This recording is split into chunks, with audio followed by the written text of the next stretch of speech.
ہم کریں گے ہر مظلوم کی حمایت۔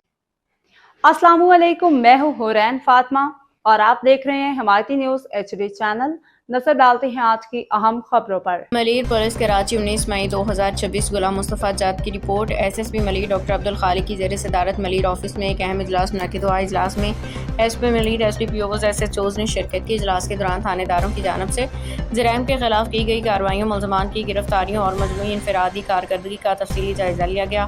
SSP ملیر نے تمام افسران کو ہدایت کی کہ street criminals, rapid offenders, IR کی فہرست میں شامل منشیات، گٹکا، مواد فروش، مفرور اور اشتہاری ملزمان کے خلاف کارروائیاں مزید تیز کی جائیں۔ SSP ملیر نے اجلاس میں شامل تمام افسران کو واضح کیا کہ آرگنائزڈ کرائم سمیت منشیات اور گٹکا مواد فروش میں زیرو ٹالرنس پالیسی ہے، اس پہ سختی سے عمل درآمد کیا جائے۔ تمام افسران کو اسٹریٹ کرائم کی مؤثر روک تھام، کرائم پریونشن کے ساتھ ساتھ جرائم کی ڈیٹیکشن پر خصوصی توجہ دینے کی تاکید کی گئی۔ اجلاس کے دوران اچھی کارکردگی کے حامل افسران کو تعریفی اسناد دی گئی، جبکہ ناقص کارکردگی کے حامل افسران کو شوکوز نوٹس جاری کرتے ہوئے آئندہ اپنی کارکردگی بہتر بنانے کی سخت ہدایت دی گئی۔ ترجمان ملیر پولیس۔